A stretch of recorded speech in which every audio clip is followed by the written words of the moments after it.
بولے گا؟ ادھر بات پہ وہ تو پکا دشمن ہے. اللہ نے کہہ دیا ان الشیطان عدو فاتخذوہ عدوا. پہلے جس کو امیر ذمہ دار بنایا تھا وہ روتا تھا، بھاگتا تھا. اتنا بڑا کام اور مجھ جیسا گنہگار، جو کام انبیاء کے حوالے کیا گیا، جو معصوم بھی ہیں محفوظ بھی ہیں، وہ بھی ڈرتے رہے. اور انبیاء سے زیادہ اللہ سے ڈرنے والا کوئی نہیں. انبیاء زیادہ رہے کوئی؟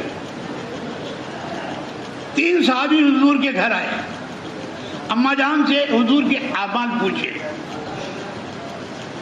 آگے انہوں نے فیصلہ کیا وہ تو اللہ کے نبی ہیں، اللہ کے محبوب ہیں، ہم تو گنہگار آدمی، ہمیں کچھ کرنا چاہیے. ایک نے ٹھان لیا کہ ہم موت تک شادی نہیں کریں گے. ایک نے کہا ہم کھانا نہیں کھائیں گے. ایک نے ہم رات بھر جگیں گے. حضور کو تینوں پہ چلا ہوئی، تینوں بلائے اور تینوں کا حال پوچھا اور فرمایا میں سب سے زیادہ اللہ سے ڈرنے والا ہوں. میں کھاتا بھی ہوں اور روزہ بھی رکھتا ہوں، میں سوتا بھی ہوں جاگتا بھی ہوں، میں نے شادی بھی کی ہے، ہمارے بچے بھی. تمہارے لیے میری اطاعت ہے، تمہارے لیے من اطاعنی فدخل ومن عصانی. آپ صلی اللہ علیہ وسلم تشریف لائے، ازواج مطہرات میں سے کسی سے آپ نے پیار کیا اور لوگوں نے اس پر اعتراض کیا تو حضور نے فرمایا تمہارے لیے میرا طریقہ ہے، جہاں میں مزاج شریعت بیان کرتا ہوں وہی حدود بیان کرتا ہوں. اپنی اہلیہ کے ساتھ ہر کھیل آپ کر سکتے ہیں اس کو دل بہلانے کے لیے. کبھی آپ نے کندھے بٹھا لیا، کبھی آپ نے کھیل دکھا دیا، کبھی آپ نے دوڑ لگا دی، تو آپ کی طبیعت کے تو خلاف ہے. لیکن آپ صلی اللہ علیہ وسلم نے یہ سارے کام کر کے دکھائے. کبھی حضور آگے بڑھ گئے، کبھی عائشہ آگے بڑھ گئی. گھر میں ایسے رہو کہ گھر والے آپ سے مانوس ہو. حضور کیا ہے تم میں سب سے اچھا آدمی وہ ہے جو اپنے اہل عیال کے لیے اچھا، اور میں اپنے اہل عیال کے لیے سب سے اچھا. یہاں 4 مہینے لگا اتنے بڑے بزرگ ہو گئے کہ باہر تو بہت نرمی سے چلتے ہیں، گھر میں ایسے جیسے بھیڑیا. اب گھر والے ڈر رہے ہیں، بچے ادھر گھوم رہے ہیں، بیوی ادھر بھاگ رہی ہے، بہن ادھر بھاگ رہی ہے. کیا بات ہے بھائی؟ وہ حضرت آ رہے ہیں. اماں جان سے پوچھا گیا حضور کے گھر میں کیسے رہتے تھے؟ کہ آپ گھر میں آتے تھے جھاڑو بھی دے لیتے تھے، بکری کا دودھ بھی نکال لیتے تھے، اپنا جوتا چپل بھی سی لیتے تھے، میرے ساتھ آٹا بھی گوندوا لیتے. اب آپ جتنے بیٹھے ہو آپ کا حال کیا ہے؟ گھر میں ایسے رہو گی گھر والے آپ سے اپنی بات کہہ سکے اور آپ ان کے معاون بن سکے. حضور نے معاشرہ تیار کیا ہے اور ایسا معاشرہ تیار کیا ہے کہ ایک طرف تو اطاعت اتنی ہے کہ اپنا دماغ کہیں نہیں چلایا، اپنا دماغ. صدیق اکبر کو امیر بنا دیا گیا اور جب زمین کا مسئلہ آیا کہا حضرت عمر سے جا کے فیصلے سائن لے لینا. حضرت عمر نے اسے پھاڑا اس پہ تھوک دیا. وہ لوٹ کر آیا کہ امیر آپ ہیں یا وہ ہیں؟ کہ امیر بنانے کے لائق تو وہی تھے، لوگوں نے ہم کو بنا دیا، لیکن اطاعت تم کو میری کرنی پڑے گی. اطاعت کو کل کتنی وضاحت سے ہم نے آپ کو سمجھایا کہ جتنے لوگ انتقال کر گئے اللہ ان سب کی مغفرت فرمائے، ان کے درجات کو بلند سے بلند تر فرمائے اور ہمیں بھی ان کے نقش قدم پر چلنے کی توفیق عطا فرمائے. اپنے ساتھ ایک جماعت بنا لو، آپ کے ساتھ رہیں، آپ کا عمل دیکھیں، آپ کی زندگی دیکھیں. ہم میں سے کوئی قیامت تک جینے کے لیے تو ہے نہیں، کس وقت بلاوا آ جائے۔ اگر وہ عملہ آپ کے ساتھ رہے گا، آپ کے ساتھ کام کرتا رہے گا، تو دھیرے دھیرے یہی آگے سنبھالنے والا بن جائے۔ یہ نہ کوئی عہدے کا کام ہے، نہ کوئی ایسا کام ہے کہ صاحب اگر کسی کا انتخاب ہو گیا تو صاحب وہ کچھ اور ہو جائے گا۔ کام مشورے ہی سے ہوگا۔ آپ نے بھی 6 کی شورا بنائی اور 6 کو ساتھ اکٹھا کیا، اور جس کے بارے میں انتخاب فرمایا کہ بھائی اس بات پر مجتمع ہو جاؤ، اور اس میں بھی یہ فرمایا جدھر 4 ہوں گے ان کی بات مان لو، اور جدھر 3 ہوں اس کی بات مت مانو، اور یہ بھی فرمایا اگر نہیں مانتے ہیں تو جدھر اکثریت اس فیصلے کو مان لو اور جدھر اقلیت اسے چھوڑ دو۔ یہاں تک کہ فرمایا اگر کوئی اصرار پہ آتا ہے اس کی گردن اڑا دو۔ اجتماعیت پہ حرف نہیں آنا چاہیے، اجتماعیت پر، کیونکہ اجتماعیت پر اللہ کی مدد ہے، اجتماعیت پر، اور یہ کام اللہ کی مدد سے چل رہا ہے۔ یہ جتنے بیٹھے نا ان کو ایک کا بلانا مشکل تھا، لکھنؤ والے چاہے جتنی طاقت لگا لیتے ایک آدمی یہاں دکھائی نہ پڑتا۔ اجتماعیت کی برکت سے اپنا ٹکٹ کرا کر اپنی گاڑی سے تکلیف برداشت کر کے ریزرویشن ملا نہ ملا آتے ہیں اور ہر بات سنتے ہیں، پوری کارگزاری دیتے ہیں، پورا کام دیتے ہیں، آگے پیچھے جو کمیاں رہ گی اس کو پورا کرنے کی کوشش کرتے ہیں۔ تو یہ اللہ کی مدد نہیں تو اور کیا ہے؟ ہر بات اردو میں سمجھائی جا رہی ہے، آپ کے نفع کے لیے سمجھائی جا رہی ہے، اس لیے کہ اگر آپ نے عملے کا انتخاب نہ کیا اور اچانک کوئی حادثہ آ گیا، کیونکہ دلوں میں بات پکتی رہتی ہے، جب پکتی ہے تو غیبت بنتی ہے، بھائی اس کی بات اس کا کینسر ہوتا ہے، جب سر کے اوپر چلی جاتی ہے پھر بات قابو میں نہیں آتی۔ حضرات ہمارے جو رہبری کرتے ہیں اس رہبری پہ ہمیں چلنا چاہیے۔ یہاں جو بھی آیا ہے حضرت نے جو باتیں کہی وہی آپ سے ہم کہتے ہیں، ادھر ادھر کی نہیں کہتے ہیں، اپنی ایک بھی نہیں کہتے ہیں، لیکن مسئلہ یہ ہے کہ ہمارے دلوں میں اپنے ساتھیوں کا بھی احترام نہیں۔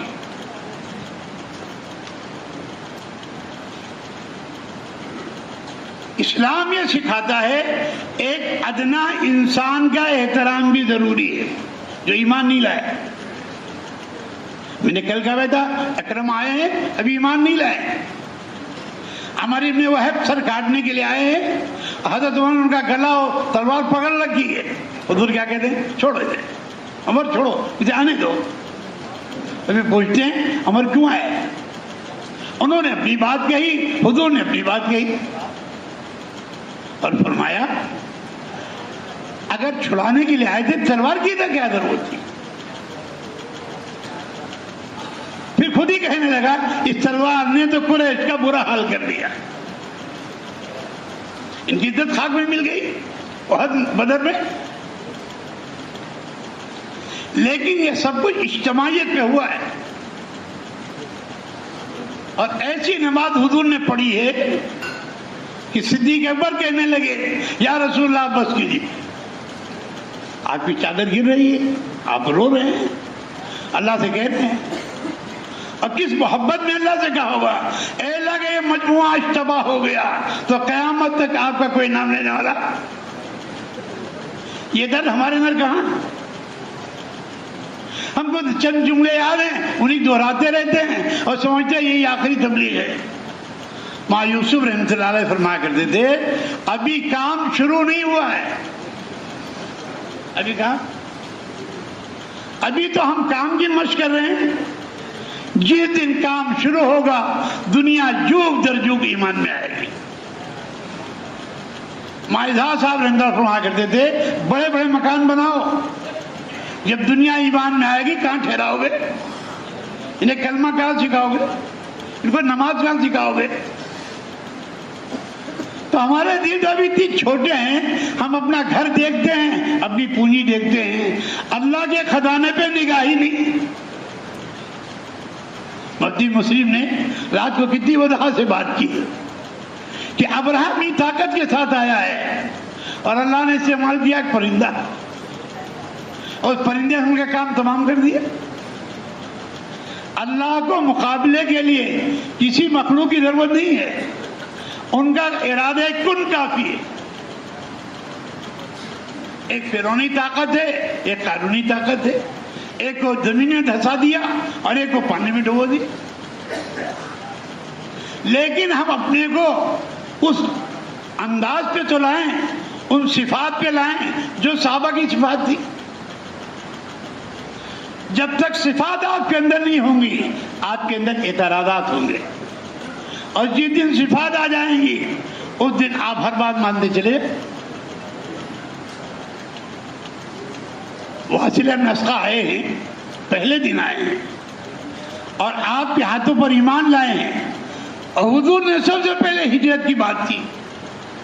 کل ہجرت کے لیے کتنی تشکیل لگی گئی، سال کی، 2 سال کی، تیسرے سال کی، 5 مہینے کی، 4 مہینے کی۔ اتنا بڑا صوبہ ہے، اگر ہر ضلع سے ایک 5 مہینے کی جماعت بن جائے تو بتاؤ 100 ملکوں کے لیے کافی ہے کہ نہیں؟ لیکن ہم ذہن لے کر نہیں آتے ہیں کہ ہمیں اپنے ضلع سے ایک 5 مہینے کی جماعت بنانی ہے، ایک مستورات کی 2 مہینے کی بنانی ہے، ایک چلے کی جماعت بنانی ہے، اور ایک آدمی 2 مہینے کے لانا ہے۔ کوئی لمبا کام ہے؟ ارے کچھ تو بولو۔ ایک 5 مہینے کی جماعت، ایک 2 مہینے مستورات کی جماعت، ایک مستورات چلے کی جماعت، اور ایک نفر 2 مہینے کا، تو اسی جوڑ سے 100 آدمی مرکز پہنچ جائیں گے۔ حضرت جب دیکھیں گے یو پی سے 100 آدمی 2 مہینے کے آئے، کتنا بڑا دل ہو جائے گا، اور وہ کتنی دعائیں ملیں گی۔ ہر ضلع سے ایک آدمی 2 مہینے تیار کرنا کوئی مشکل کام ہے؟ سر ہلاؤ گے، بولو گے نہیں؟ ارے بولو۔ جو کام کی ترتیب ہے کہ ہر آدمی فکر کر کے ایسا عملہ لے کر آئے، ایک آدمی وہ لائے جو 5 مہینے کی جماعت لے کر جائے گا، ایک آدمی وہ آئے جو 2 مہینے مستورات کو لے کر جائے گا، ایک آدمی وہ آئے جو چلے کی مستورات کو لے کر جائے گا، ایک آدمی آ جائے نقد 2 مہینے مرکز جائے گا۔ اب اس میں کوئی انگریزی والا ہوگا، کوئی عربی والا ہوگا، کوئی پلمبر ہوگا، کوئی بجلی والا ہوگا، کوئی خدمت والا ہوگا، کوئی جھاڑو دینے والا ہوگا، کوئی کھانا پکانے والا ہوگا، کوئی کھانا کھلانے والا ہوگا۔ وہاں تو ہر شعبے کی ضرورت ہے۔ اب 100 آدمی ہر تیسرے مہینے وہاں پہنچنے شروع ہو جائیں تو بتاؤ حضرت کا دل، ارے بولو، خوش ہوگا نہیں ہوگا؟ اب پہلے تم تو خوش ہو جاؤ تبھی ہوگا۔ یہ سوچ کر تو 3 مہینے کا وقفہ ہوتا ہے، 2 مہینے میں جتنی جماعتیں تیار ہوں اپنے حلقے کے مشورے سے مرکز بھیج۔ جو تیسرا مہینہ ہے اس کی محنت کا سارا خلاصہ یہاں لے آؤ۔ تو جتنا آپ یہاں کام لے کر آؤ گے اور یہاں سے مدد تقاضا لے کر جاؤ گے، بھائی یہ تقاضا رکھا گیا۔ ابھی ہم سے ریاست آپ کو کہہ رہے تھے، حضرت نے 2 سال یا 3 سال ہو گیا، سب سے کہہ دیا پورے ملک سے، امریکہ کا ویزا، کینیڈا کا ویزا، آسٹریلیا کا ویزا، انگلینڈ کا ویزا، جن میں استعداد ہے لو، اور جو شرائط نہیں ہے ان کو پورا کرو، شرائط نہیں ان کو پورا کرو۔ الحمدللہ اتنا عملہ موجود ہے جن کے پاس کاغذات بھی ہیں، جن کے پاس پیسے بھی ہیں۔ بعض لوگ پاسپورٹ اسی لیے نہیں بناتے ہیں کہ کہیں ہماری تشکیل نہ ہو جائے۔ میں بنارس گیا، وہ کہنے لگے صاحب کاغذ نہیں ہے۔ میں سمجھا نہیں کاغذ کیا چیز ہے، وہ پاسپورٹ کو کاغذ کہہ رہے تھے۔ ہم کہا بنا کیوں نہیں رہے ہو؟ کہتے بنائیں گے لوگ بھیج دیں گے۔ جب تمہارے اندر خود ہی چور ہے تو اللہ کیا کرے گا؟ تو یہ بات اس وقت پورے عالم، یوں کہو پوری امت پریشان ہے، حل کسی کے پاس نہیں ہے، حل کسی کے پاس، حل صرف آپ کے پاس ہے، لیکن حل اس طریقے پہ ہوگا جو حضور نے بتایا ہے۔ حضور نے مقابلہ آرائی نہیں بتائی، جو مسئلہ ہے اللہ کے پاس رکھا، جو مسئلہ ہے اللہ کے پاس رکھا۔ بدر کی فتح بھی حضور کی دعا سے ہوئی، اور احد میں بھی چند جوانوں کی زبان میں بات آ گئی، جب ہم 313 تھے تو کامیاب ہو گئے، اب ہم 12,000 ہیں اور دشمن 4,000 ہے، یوں مسل کے پھینک دیں گے۔ پرانا بات نہیں آئی چند جوانوں میں، اس لیے میں بار بار کہتا ہوں جوانوں کو پیچھے رکھو، جوانوں کو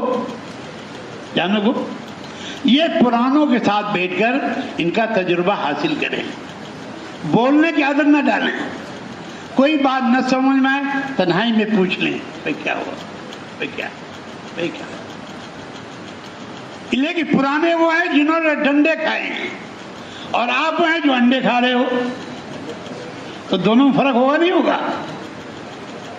جنہوں نے اسلام ان کو نکالا گیا، بھگایا گیا، مارا گیا، تھوکا گیا، اعلان نہیں کرنے دیا، کھانا نہیں پکانے دیا گیا، لیکن جمے رہے ہو، جہاں جگہ ملی وہیں پڑے رہے، تو ان کے تجربات حاصل کرو، ان کی صفات پیدا کرو۔ ایک طرف علم ہے، ایک طرف حلم ہے۔ حلم مشقت کے بعد آتا ہے، اگر علم ہے ذکر نہیں ہے تو یہ سب کی سب جہالت ہے۔ علم نہیں تولا جائے گا، عمل تولا جائے گا، عمل تولا جائے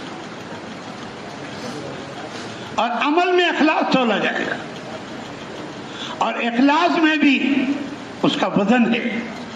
اگر ذرہ برابر بھی غیر سے کوئی امید ہے تو شرک کرا دیا جائے۔ آپ نے واضح طور کہہ دیا، جس نے دکھاوے کے لیے نماز پڑھی، دکھاوے کے لیے روزہ دیا، دکھاوے کے لیے زکوٰۃ دی، دکھاوے کے لیے حج کیا، فقط اشرکا، نے شرک کیا۔ تو اس دل کو بہت ٹٹولنے کی ضرورت ہے، بہت ٹٹولنے کی ضرورت ہے۔ اللہ نے بڑی نعمت دی، بڑی نعمت دی۔ سچی بات ہے ہم میں سے کوئی اس کا اہل نہیں ہے۔ جب تک نااہل بن کر کام کرتے رہو گے اللہ آپ کے اندر اہلیت پیدا کرتا رہے گا۔ اور جس دن آپ کے دماغ میں آیا من آنم کی من دانم، انا شیطان اسی تو مردود ہوا۔ اس گدھے کو یہ نہیں آیا کہ اللہ کا امر ہے سجدہ کرو، سارے فرشتے جھک گئے، لیکن یہ آگ کا بنا تھا، وہ آگ اس کے اندر موجود تھی، انا کی آگ، میں اس وجہ سے جو بات ہمارے حضرات کہہ رہے ہیں اس کو سنجیدگی سے لو، اپنے حلقے کو لے کر بیٹھو، اپنے ساتھیوں کو لے کر بیٹھو، آپ خود انتخاب کرو، آپ خود مطمئن ہو۔ شرائط یہ سب کے لیے ہیں کہ ان کا مقامی کام مضبوط ہو، ان کا سالانہ خروج مضبوط ہو، اور 2 مہینے بنگلے والی مسجد میں وقت لگاتے ہوں۔ وہ چاہے بالکل بدھو ہو، اللہ اسے کام لے لیں گے۔ کام ہم کو نہیں کرنا ہے، کام اللہ کو لینا ہے۔ بات دیکھنے میں بہت بدھو ہوتا ہے لیکن بڑا فہیم ہوتا ہے، اور بات دیکھنے میں بڑا چرب زبان ہوتا ہے، لیکن حسن بصری رحمۃ اللہ فرماتے ہیں زیادہ بولنے والا چاہے اس کا بول سونے سے لکھا جا رہا ہو وہ غلطی کرے گا۔ بولنا کوئی کمال نہیں ہے، کام اصل ہے، اور جو کام کرتے ہیں وہ بولتے نہیں ہیں۔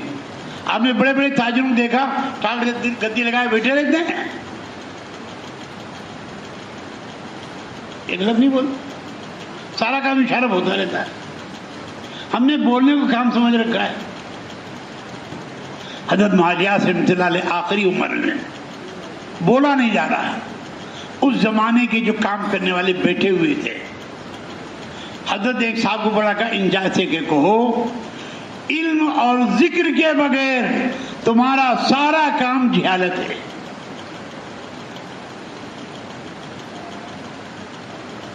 اگر کام علم کی روشنی میں نہیں ہوا تب بھی خطرہ ہے، اور اللہ کے دھیان کے ساتھ نہیں ہوا تب بھی خطرہ ہے۔ تو ہمارا یہاں آنا بھی مشورے کے ساتھ ہو، جن کا طے ہو وہی آئیں، جن کا نہیں طے ہوتا ہے وہ قطعاً نہ آئیں۔ طے کرنے میں اس بات کا یاد رکھو، جن کے سامنے پورے ضلع کا حال ہو ان کو لے کر آؤ، جو پورے ضلع میں پھرے ان کو لے کر آؤ، جن کے ذمہ تقاضے ان کو لے کر آؤ، تو ان میں کوئی اوپر جا کے نہیں بیٹھے گا۔ یہ صاحب بیٹھے ہوئے ہیں، ان کے اردو نہیں سمجھ میں آتی ہے۔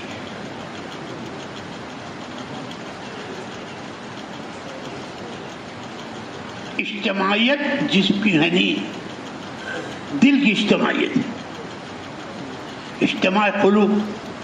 ماں یوسف رحمۃ اللہ فرمایا کرتے تھے 3 چیزیں ضروری ہیں، اجتماع قلوب، اتحاد فکر اور نہج صحیح، اور بڑی وضاحت سے سمجھاتے تھے۔ بدن کی بناوٹ تو مختلف رنگوں میں ہے، لیکن دل تو سب کا ایک ہے۔ اگر اس میں ایمان بھرا ہوا ہے تو ہر ایک کا احترام کرے گا، ہر ایک کا احترام کرے گا، ایک ایک کلمہ کو احترام۔ ماجیاس رحمۃ اللہ فرمایا کرتے تھے اس احترام کو سیکھو۔ اس آدمی میں 99 عیب ہیں، لیکن وہ کلمہ پڑھتا ہے، اس کلمے کی وجہ سے اس کا احترام کرو، یہی کلمہ اس کو جنت لے جائے گا۔ سب کا قاتل ہے، لیکن اللہ تعالیٰ نے توبہ کی توفیق دی، جنت میں چلا گیا۔ فاحشہ عورت ہے، کتے کو پانی پلایا، جنت پہ چلا گیا۔ زاہدہ عابدہ عورت ہے، بلی کو بھوکا مار دیا، جہنم میں ڈال دیا۔ یہ سارے واقعات ہمیں سمجھانے کے لیے، ہماری ذات سے کس کو تکلیف نہ ہو، نہ گھر والوں کو ہو، نہ محلے والوں کو ہو، نہ پڑوسیوں کو۔ اگر آپ کا عمومی گشت نہیں ہو رہا ہے تو آپ کے اندر کمی آنی طے ہے۔ پہلا گشت، دوسرا گشت، وہاں آپ کی بزرگی کا پتہ چلے گا۔ کتنے لوگوں سے آپ کے معاملات خراب ہیں، کتنے لوگوں آپ نے پیسہ دبا رکھا ہے، کتنے لوگوں سے زمینیں دبا رکھی ہیں، کتنے لوگوں سے بدمعاملگی کر رکھی ہے، کتنے لوگوں کو آپ نے ڈانٹا ہے۔ آپ کو دیکھتے ہی چوکنے ہو جائیں گے۔ یہ پہلا گشت، یہ ہماری اصلاح کی بنیاد ہے، پہلا گشت۔ اور دوسرا گشت اسی ترتیب پہ کرو جیسے پہلا کرتے ہو، جو اکثر لوگ نہیں کرتے۔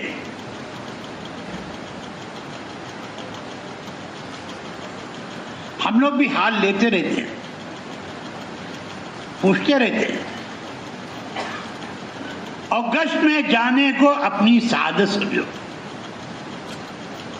حضور والا عمل ہے، ایک کے گھر آپ جاتے تھے اور وہ ایسی سڑی گالی دیتا تھا کہ دوبارہ آپ میرے پاس نہ آئے، پھر آپ جاتے تھے، ایک کے گھر میں 500 روپے، اور جس طرح آپ کر رہے ہو اسے کرتے رہو، مقامی کام کی پابندی بھی کرو۔ اور جولائی اگست میں میں سب سے کہتا ہوں کہ کوئی تقاضا کہیں کا نہ لے، یہ ہمارا پورا عملہ وہاں موجود ہو، کیونکہ اس وقت پورے عالم کے تقاضے پورے کرنے ہوتے ہیں۔ کبھی عربی ترجمہ ہے، کبھی انگریزی ترجمہ ہے، کبھی بنگلہ ترجمہ ہے، کبھی ترکی ترجمہ ہے۔ پھر ان کو لے کر جانا، پھر ان کو مطمئن کرنا، پھر ان کا اکرام کرنا، پھر ان کو آگے کی راہ دکھانا۔ اس لیے پورا، چاہے علماء ہوں، چاہے انگریزی داں ہوں، چاہے جس زبان کے جاننے والے ہوں، 10 مہینے میں آپ سارے تقاضے پورے کرو، 4 مہینے کا بھی، چلے کا بھی، اور جتنے تقاضے آتے ہیں حلقے کے، صوبے کے، ضلع کے۔ اسی طرح اگست آپ کو مستورات کے لیے دیا گیا ہے، اگست کا مہینہ، اس میں کم سے کم 40 عورتیں چاہیے، 40 جوڑے، جن میں کم سے کم 3 جوڑے عربی کے ہوں، 3 انگریزی کے ہوں۔ یہ سب سے کہا گیا بھائی ایسی عورتوں سے شادی کرو جو انگریزی عربی جانتی ہوں۔ آپ کے بیٹے تیار ہیں، پوتے تیار ہیں، پڑپوتے تیار ہیں، نواسے تیار ہیں، کسی کی بیوی کا انتقال ہو گیا ہے، دعوت کی نیت سے شادی کرو، دعوت کی صحابہ نے کیا ہے۔ آپ صلی اللہ علیہ وسلم کے سارے نکاح دین کے تقاضے کے ہیں، ورنہ ایک نبی میں 100 مردوں کی طاقت ہوتی ہے۔ جو باطل کہتا ہے کہ آپ میں شہوت زیادہ تھی، آپ میں شہوت تو 100 مردوں کی تھی، لیکن ہر نکاح پہ آپ دیکھو گے دین کا تقاضا مقدم ہے، دین کا تقاضا۔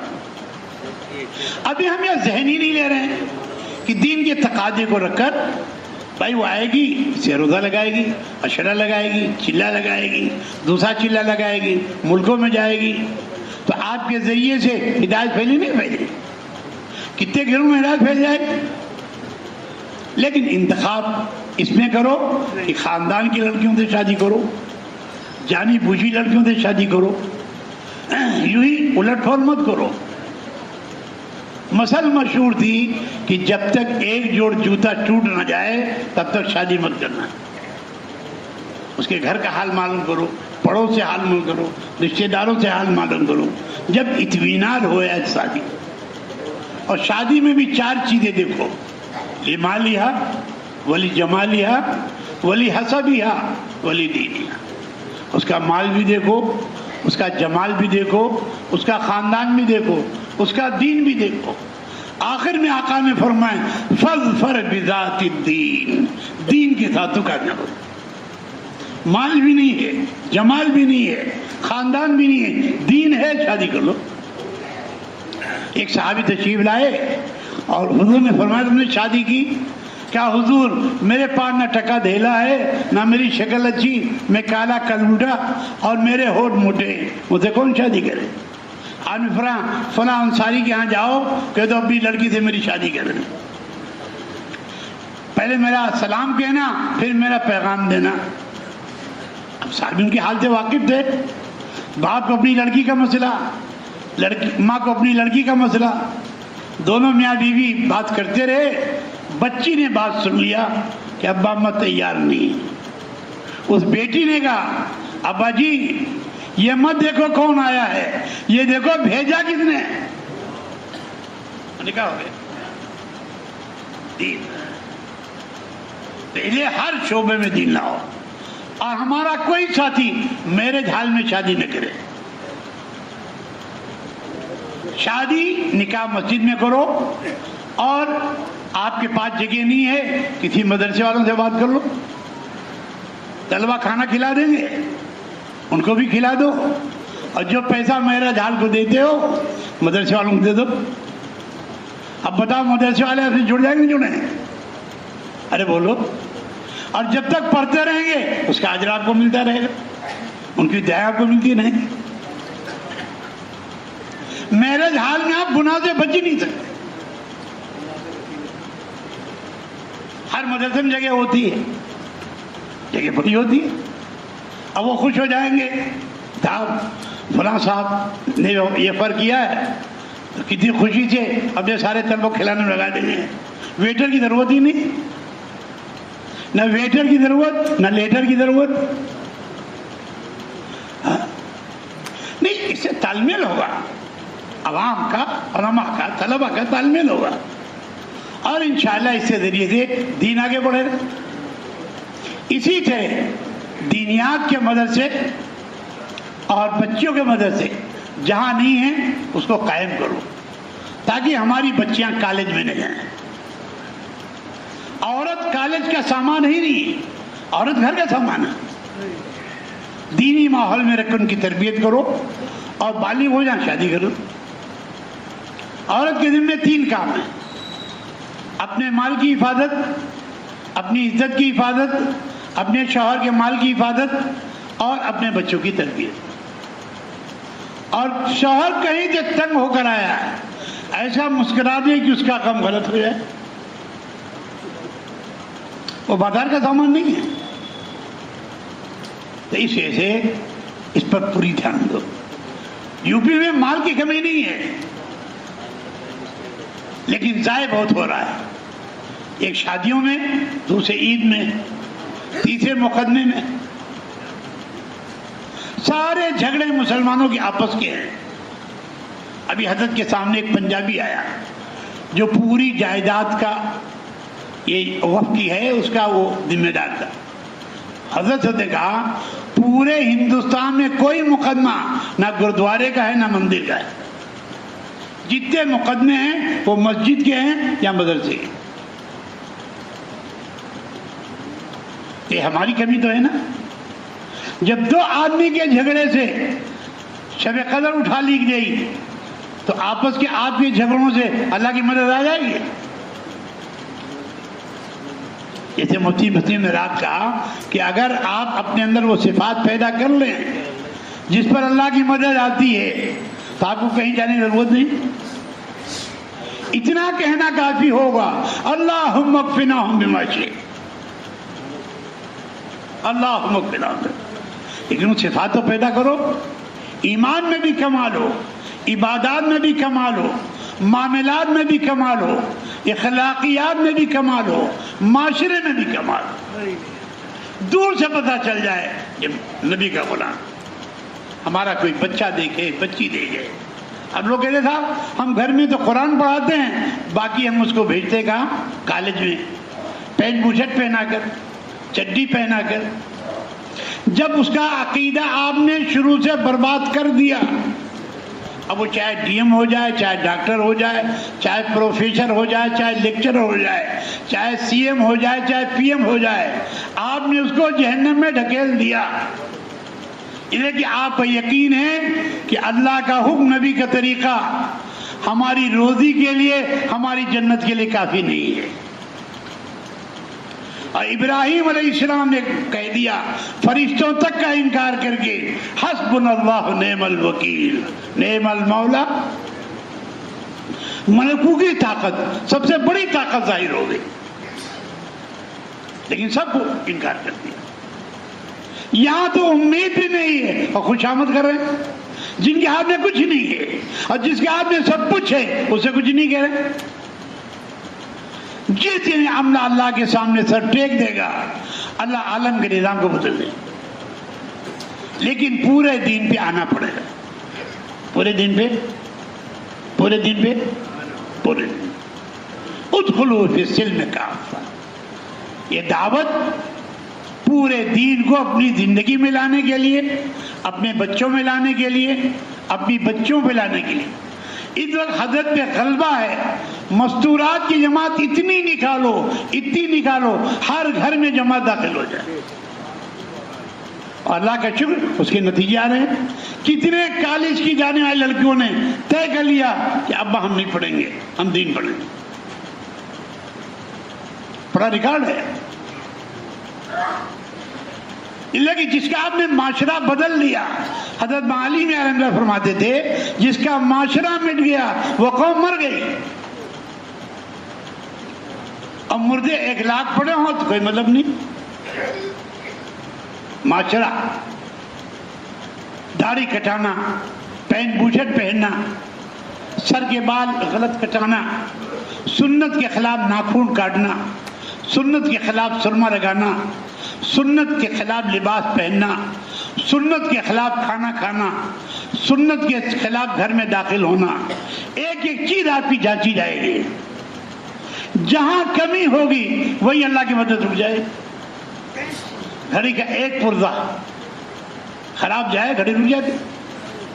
حضرت معاویہ زمانے میں وہ گھنٹے والی گھڑی لگی ہوئی تھی، وہ خراب ہو گئی. معاہدہ صاحب نے ہم قصہ سنایا. پتہ چلا کہ عیسائی ہے جو اس کا کاریگر ہے. حضرت فرمایا ہم اس سے نہیں بن رہے ہیں، ہم اس سے نہیں. اور اپنے ایک ساتھی نے کہا جاؤ سیڑھی لگاؤ اور سورہ فاتحہ پڑھ کے دم کر دو. ادھر دم کیا، گھڑی چلنے لگی اور چلتی رہی. یقین چاہیے نا. اسباب سے یقین نکل کر ارباب پر آئے. اسی کو مائیڈیا سنتا ایک جملہ ہے، میاں جی مہراج صاحب فرمایا کرتے تھے اسباب بیکار بھی نہیں. اسباب اسباب ارباب بھی نہیں. اسباب بیکار بھی نہیں، ارباب بھی نہیں، ان میں کچھ نہیں ہے. وہ ہوگا جو اللہ چاہیں گے. جب آپ یقین کے ساتھ قدم اٹھاؤ گے، جس وقت ایران کے سمندر میں صحابہ نے قدم ڈالے، انہوں نے ساری کشتیاں جلا دی تھی، کوئی راستہ تھا نہیں.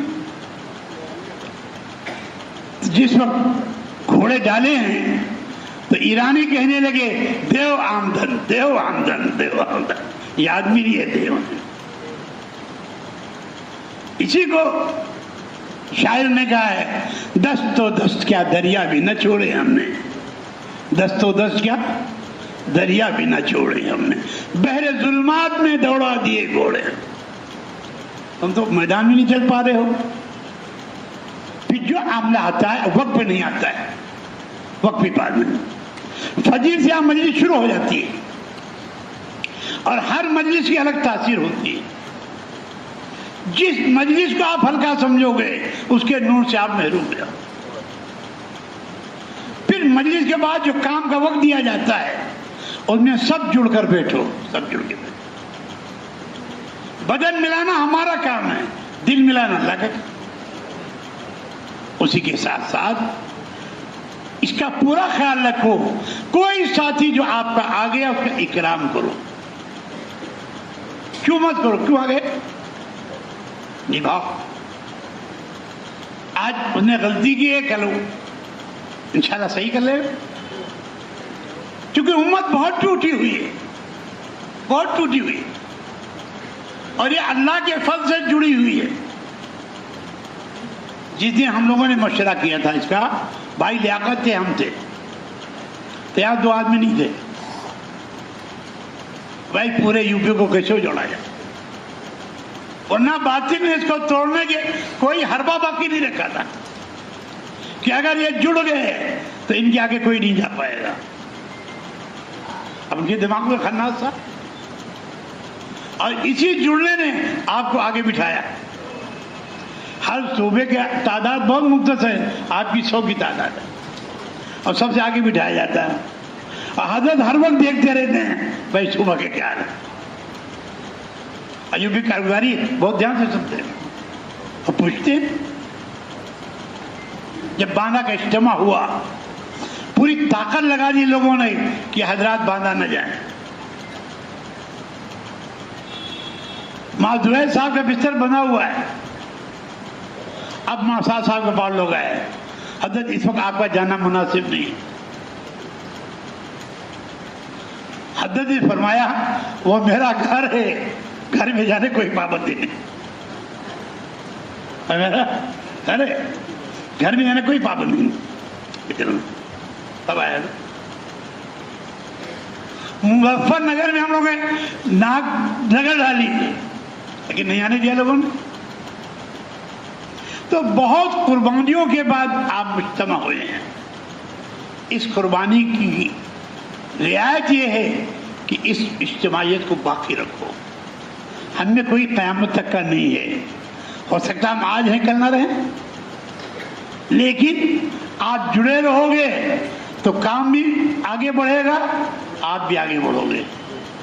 اور چھوٹی چھوٹی باتوں کو لے کر آپس میں انتشار کرو گے تو شیطان تو چاہتا ہی، شیطان تو چاہتا ہی. اور یہ قسم کھائیے ہم آخر سانس تک تم کو بہکائیں گے. استاد تھے ہمارے محمد عبداللہ صاحب رحمۃ اللہ علیہ، جب نے قسم کھائی تو انہوں نے کہا دائیں سے بائیں سے، آگے سے پیچھے سے. تو حضرت فرماتے تھے یہ مردود اوپر نیچے کہنا بھول گیا. حضرت یہی جملہ تھا، یہ مردود اوپر نیچے کہنا بھول گیا. تو اللہ نے کہا ہے مردود میرے بندے نیچے توبہ کرتے رہیں گے، میں اوپر سے معاف کرتا رہوں گا، اور میرے مخلصین بندوں پہ تیرا وار نہیں چلے گا. جو مخلصین بندے ہیں اس پہ تیرا وار نہیں چلے گا. اللہ کا ہے، سارے بزرگوں کی دعائیں آپ کے ساتھ ہیں، سارے مشائخ کی دعائیں آپ کے ساتھ ہیں، اور سب کا جذبہ یہی ہے یہ جڑے رہیں گے تو ہم جڑے رہیں گے. وہ چھوٹی مسجد تھی، ماں عبداللہ صاحب رحمۃ اللہ تشریف لائے تھے، بہت چھوٹی سی مسجد. اس وقت حضرت نے فرمایا تھا اگر یوں بھی کھڑا ہو جائے تو یہ پورے عالم کے لیے کافی. پھر آخر میں فرمایا اگر لکھنؤ کھڑا ہو جائے تو یہ بھی پورے عالم کے لیے کافی ہے. بڑا شہر ہے, ہر صلاحیت کے لوگ یہاں موجود ہیں. جتنے ہائی کورٹ تھے سب یہی ہیں, سب بھوگ کے یہیں آتے ہیں. لیکن یہ اپنے کو صحابہ کے نہج پر لے آئے ہیں, صحابہ کی ترتیب پر لے آئے ہیں. ہمارے ہاں سب کا احترام ہے. چند آدمی کی تخصیص سے ہم کسی کو ہلکا نہیں سمجھتے ہیں, ہم تو سب کو لے کے بیٹھتے ہیں, سب کا احترام ہے. لیکن وہ تخصیص اس لیے کی جاتی ہے اس لیے کہ حضور نے, صدیق اکبر نے بھی 6 کا انتخاب کیا. کیا کوئی صحابی کسی سے کم تھا؟ لیکن ایک مشورے کی ضرورت ہوتی ہے, بعد انتظامی امور کی ضرورت ہوتی ہے. تنہا آدمی پورے کام نہیں کر سکتا, لیکن سب مل جائیں وہی کام آسان ہو جاتا ہے. ادھر تم کر لو, ادھر تم کر لو. ہر اجتماع میں آپ دیکھتے ہو, ہر اجتماع میں 9 حلقے جمع ہوتے ہیں, ایک ایک کام لوگ لے لیتے ہیں, پتہ بھی نہیں چلتا, ہو جاتا ہے. بڑے سے بڑے لوگ آ کر کہتے ہیں صاحب پیسہ کہاں سے آتا ہے, ہمیں کچھ پتہ نہیں بھائی. یہ کیسے ہو رہا ہے؟ اللہ کی مدد سے ہو رہا ہے. ہمارا ایک ہی جواب ہے, جو کچھ ہو رہا ہے اللہ کی مدد سے ہو رہا ہے. کون کر رہا ہے؟ اللہ ہی کرا رہا ہے. بھائی کسی کے پاس کا ریکارڈ نہیں, لاؤڈ اسپیکر لگا رہا ہے, بجلی لگا رہا ہے, بیت الخلا ہو رہا ہے, وضو خانہ بنا رہا, شامنا لگا رہا. ورنہ اسی ایک کام کے لیے لوگ پریشان ہوتے ہیں, اور یہاں سلوٹوں میں ہو جاتا ہے, کسی کو پتہ نہیں چلتا. وہ صرف آپ کی اجتماعیت ہے. ہمیں جو آپ کو سمجھانا ہے صرف آپ کی اجتماعیت. اجتماعیت میں فرق آنے مت دو, اور سب کو لے کر چلو, اور سب کو اپنے ساتھ لے کر چلو. اور جس کو بھی فیصل بنایا جائے وہ رات کے رونے میں کمی نہ کرے. رات کے رونے میں اگر کمی ہو گئی تو ماں وجہ سعدی کا قول آپ کو سناتا ہوں. حضرت فرمایا کرتے تھے یہ دعوت کا کام بغیر روح کا بدن ہے. ایک قصہ سناتے تھے 4 آدمیوں کا. ایک تھا کارپینٹر پڑھائی, ایک تھا درزی, ایک تھا سونار, ایک تھا فقیر. کارپینٹر نے لکڑی کی لڑکی بنا دی, درزی نے کپڑا پہنا دیا, سونار نے دیور بنا دیا. یہ فقیر اٹھا, اس وقت کچھ نہیں تھا, وضو کیا, نماز پڑھی, جان ڈلوا دی. آج جب چاروں صبح جگے, بھائی عورت کس کو دی جائے؟ درزی کا ہمارا کوئی کام تو ہے نہیں. کارپینٹر نے کہا میرا بھی کوئی کام نہیں ہے. سن کہا میرا کیا کام؟ ایک کام تو اس کا ہے, اسی سے طریقہ کرو. تو رات کے رونے میں بڑی طاقت ہے.